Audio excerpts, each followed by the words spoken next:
بسم اللہ الرحمن الرحیم۔ السلام علیکم۔ مور جتنا اب خوبصورت ہے اس سے کئی زیادہ جنت میں خوبصورت تھا۔ مور کی خوبصورتی پہ سبھی پرندے فدا تھے۔ مور سے ایسی کون سی خطا ہو گئی تھی جس سے اللہ تبارک و تعالیٰ نے مور کو جنت سے نکال دیا۔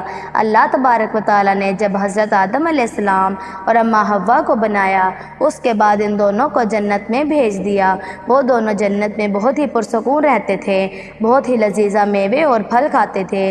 شیطان جنت سے نکالا جا چکا تھا۔ شیطان کی حضرت آدم علیہ السلام سے دشمنی ہو گئی تھی۔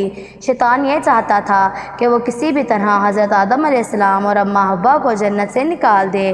شیطان کو خبر ہوئی کہ حضرت آدم علیہ السلام کو تمام میوے کھانے کی اجازت ہے لیکن گندم کھانے کی اجازت نہیں ہے۔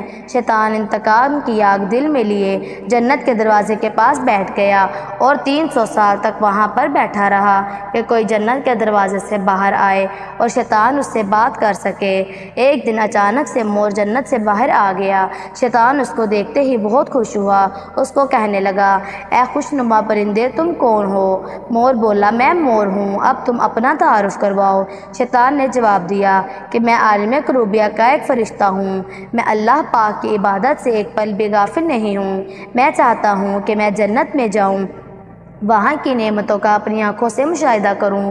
شیطان مور کو کہنے لگا، تم مجھے جنت کے اندر لے جاؤ، میں تمہیں 3 ایسی باتیں بتاؤں گا جس سے تمہیں ابدی زندگی حاصل ہو جائے گی، تمہیں بڑھاپا اور بیماری نہیں آئے گی، تم ہمیشہ جنت میں رہو گے۔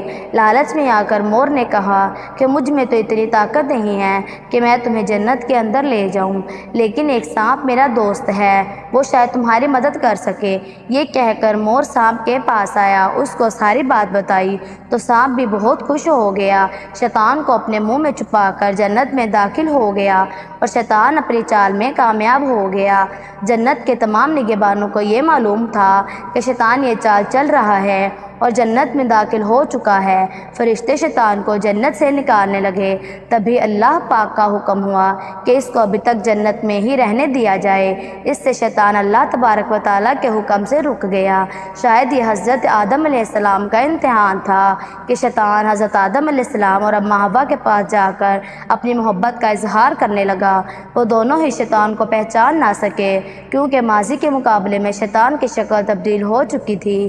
شیطان کہنے لگا کہ میں چاہتا ہوں کہ آپ دونوں ہمیشہ جنت میں اسی طرح زندگی گزاریں، ہمیشہ خوش رہیں۔ حضرت آدم علیہ السلام اس کی بات بہت غور سے سننے لگے اور شیطان کہنے لگا کہ اگر آپ میری بات مان جائیں تو آپ کو جنت کی اور بھی تمام سہولتیں ملیں گی۔ حضرت آدم علیہ السلام شیطان کے بہکاوے میں آ کر کہنے لگے، یہ کس طرح ممکن ہے؟ شیطان کہنے لگا، ایک گندم کا دانہ اگر آپ دونوں چکھ لیں تو آپ کو ابدی حیات حاصل ہو جائے گی، آپ جنت میں ہی رہیں گے۔ یہ سن کر حضرت آدم علیہ السلام کے دل میں رجحان پیدا ہوا لیکن ان کے دل میں اللہ کی نافرمانی کا خوف آ گیا۔ جبکہ اماں حوا شیطان کے باتوں میں آ گئی، ان دونوں نے گندم کے دانے کو چکھ لیا۔ یہ کہانی بہت طویل ہے لیکن مختصر سی بات ہوگی۔ اللہ تبارک و تعالیٰ نے فرشتوں کو حکم دیا کہ حضرت آدم علیہ السلام کو سری لنکا کے قریب نیچے زمین پر بھیج دیا جائے اور اماں حوا کو جدہ کی سرزمین پر جا اتارا۔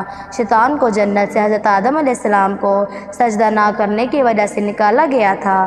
جن خوبصورت پاؤں سے چل کر مور شیطان کو اندر لے آیا تھا وہی خوبصورت پاؤں اللہ پاک نے مور سے لے لیے۔ مور اور سانپ کو بھی جنت سے نکال دیا گیا۔